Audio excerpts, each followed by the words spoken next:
Au chapitre eau et assainissement, la Côte d'Ivoire veut atteindre les objectifs 6 des ODD d'ici à 2050. Une réunion stratégique intégrée eau et assainissement entre les ministres concernés et les partenaires financiers et techniques s'est tenue ce mardi au siège du projet Bassin Versant à Abidjan.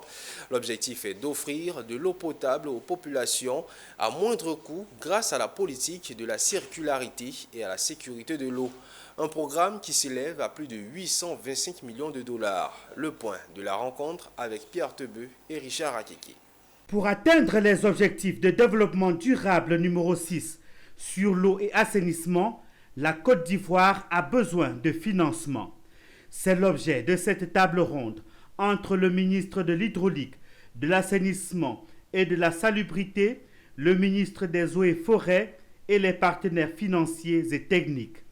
Dans sa stratégie, la Côte d'Ivoire a prévu, pour atteindre cet objectif, de développer plusieurs méthodes dans la circularité et la sécurité de l'eau. Aujourd'hui, nous utilisons un système linéaire, mais de plus en plus, il faut utiliser un système circulaire.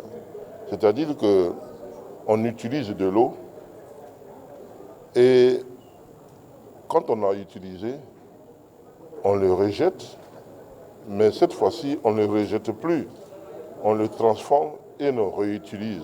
Il était question de faire le plaidoyer auprès de ses partenaires pour atteindre les objectifs de financement de ce programme ambitieux. Après que la Banque mondiale ait annoncé, ça c'est déjà signé, les 825 millions de dollars c'est déjà signé, ce projet va démarrer bientôt.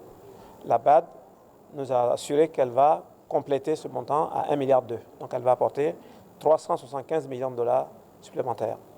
Ce n'est pas encore suffisant, donc on a voulu cette table ronde-là qui permette aussi de mobiliser d'autres partenaires et on est très content donc des résultats de cette table ronde où on a une confirmation de la BAD, donc la Banque africaine de développement, et d'autres partenaires. Le 6e objectif dont il est question ici vise un accès universel et équitable à l'eau potable, à l'hygiène et à l'assainissement d'ici 2050, en particulier pour les populations vulnérables.